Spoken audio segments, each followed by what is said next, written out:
So my job here is to look after our troop to help facilitate the movement control of all the ADF and coalition troops coming in and out of Rockhampton and into Shoalwater Bay in support of Talisman Saber 19. So this is what we call JMCC Rockhampton. It's a Joint Movement Coordination Centre. And we also have a secondary det in the bay, which is the Shoalwater Bay det, sort of doing what we're doing, but in the bay. We're working closely with our coalition partners, in particular the US forces, to help facilitate the reception and onward forwarding of all troops coming into Rockhampton and then participating in the TS19 exercise over the 11th and 24th of July. And on completion of that, our job is then to help facilitate the exfil of all forces outside the bay back to home location, whether that may be here in Australia or overseas. Oh look, we have our day-to-day challenges.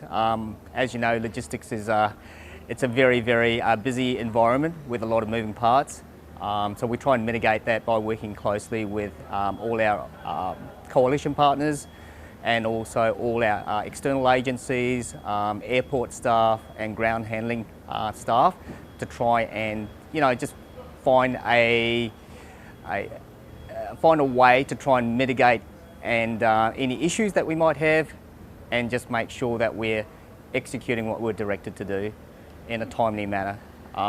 As far as the US forces are concerned, we work hand in hand. So we run what's called a CMCC here, which is a Combined Movement Control Centre, which is basically a coalition, a group of Americans, Kiwis and ADF pers working together to try and meet that end.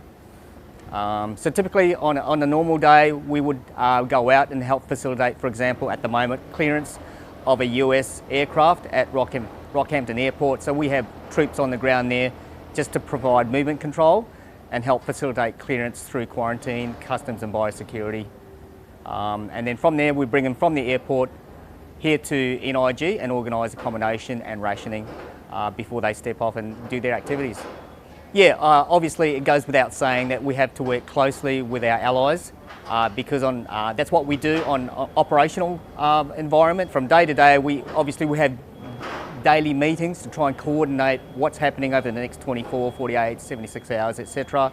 Just to try and ensure that we, as I say, execute what we're directed to do, and that is to get people in and out of the bay to perform the activity, and then once that's finished, get them back home.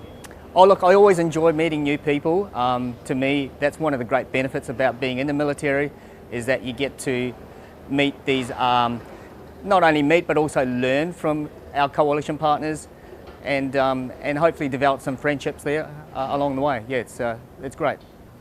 All I can really state is that everyone's working very hard to make this a success. A lot of planning's gone into it over the last 6 to 12 months, and I just hope that we, and I have no doubt, we'll be able to execute and accomplish the mission.